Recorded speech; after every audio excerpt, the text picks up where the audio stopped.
The dimly lit studio was a maze of old equipment and half-remembered dreams. The air was heavy with the scent of dust and the faint tang of decay.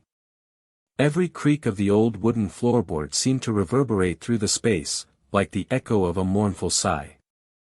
Flickering fluorescent lights above the worktable cast eerie shadows on the walls, as if the very darkness itself was trying to find its way into the room.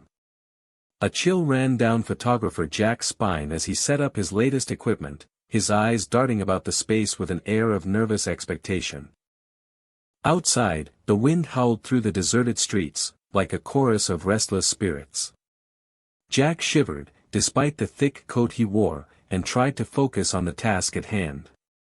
But as he peered into the viewfinder of his camera, he couldn't shake the feeling that he was being watched. It started with small things, a fleeting shadow out of the corner of his eye, a faint whisper in the wind.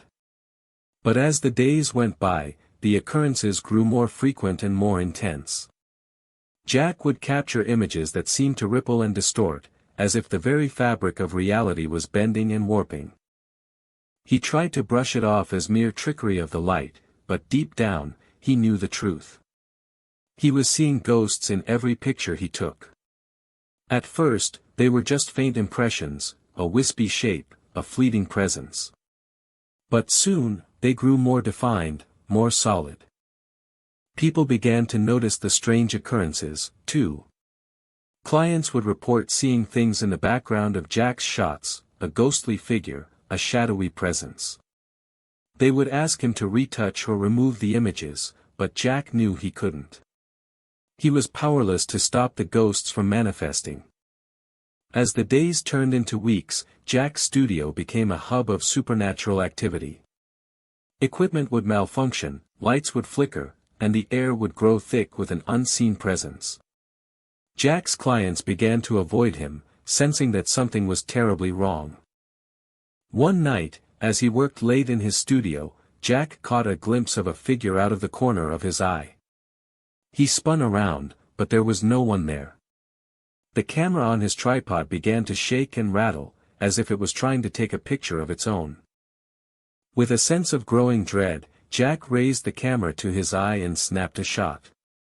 The flash illuminated a figure standing just behind him, a woman in a long, flowing dress, her face a twisted mask of sorrow. As Jack stared at the image, the woman began to fade away, her presence dissolving into nothingness. But the camera continued to shake and rattle, as if it was trying to capture something else. In a burst of adrenaline-fueled fear, Jack turned to flee, but it was too late. The camera emitted a loud, ear-piercing whine, and a bright light exploded in Jack's face, blinding him. When the light faded, Jack stumbled backward, his eyes adjusting to the darkness. But as he looked down at his camera, he saw something that made his blood run cold, a Polaroid of himself, taken by the camera, but with one crucial difference: his eyes were black as coal, and his skin was deathly pale.